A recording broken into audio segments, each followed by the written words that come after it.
नमस्कार दोस्तानो, आज एकदम मजेत आहे.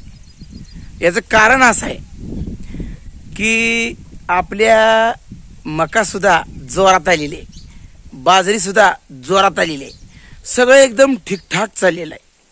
आणि घरातलं मात्र वातावरण अगदी तणावाचं होतं.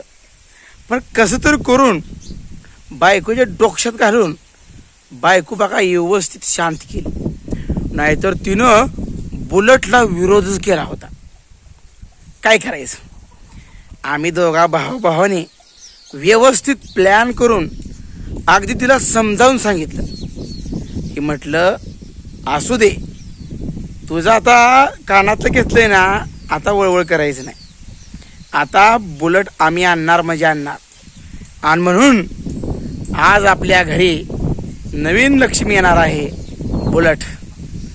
आपल्या भावाचं जे स्वप्न होतं ते स्वप्न आज साकार झालेलं आहे. मी आज एकटाच घरी आहे. काय करायचं, बाकीचे सगळे गेलेले आहेत. मी म्हणलं अगोदर तुम्ही जावा, मी थांबतो घरी म्हणलं. कारण का घरी थांबायचं म्हणजे मनाचा मोठेपणा बी लागतो. असू द्या, आपण थोरलाय म्हणल्यानंतर कुणीतरी महाग सरलं पाहिजे, बरोबर आहे का नाही. वाघ काय करतो, 2 पावलं मागं सरतो म्हणजे 4 हात झेप टाकतो. असं आपलं असतं बघा.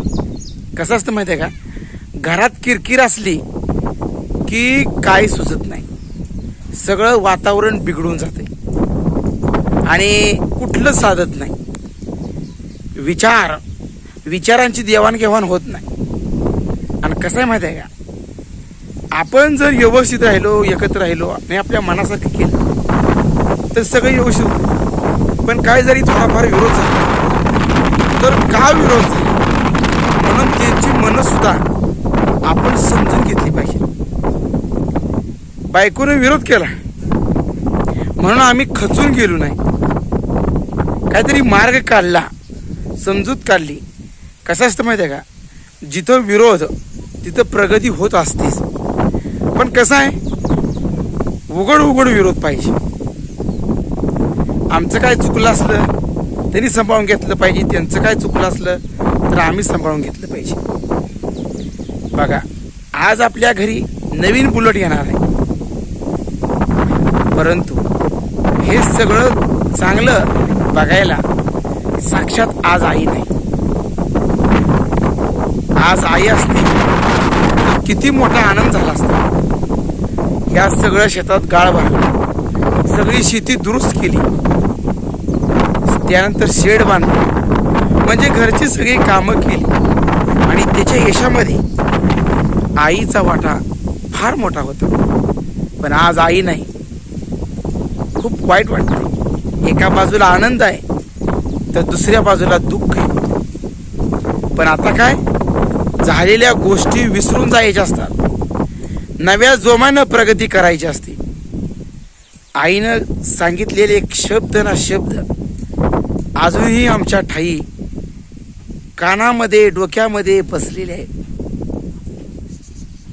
आई जाताना शेवटच्या श्वासापर्यंत म्हणली होती की तुम्ही वायलं राहू नका, एकत्र राहावा. म्हणून आम्ही एकत्र राहण्याचाच जास्तीत जास्त प्रयत्न करतोय. पण आज आई हे सगळं बघायला नाही. स्वामी तिन्ही जगाचा आई विना भिकारी, आईची हाक येई कानी, मज होई शोककारी. आई कुणा म्हणू मी, आई घरी न दारी. आज आई या 2 शब्दामध्ये किती प्रेम आहे, किती अंतर दडलेलं आहे. या जगामध्ये आपल्या सगळ्या चुका कोण माफ करत असेल तर फक्त ती आई करत असते. एक वेळ बघा, आई कुठं जरी कुणाच्या जरी कार्यक्रमाला गेली तर आपली लेकरं घरी वाट बघत असते.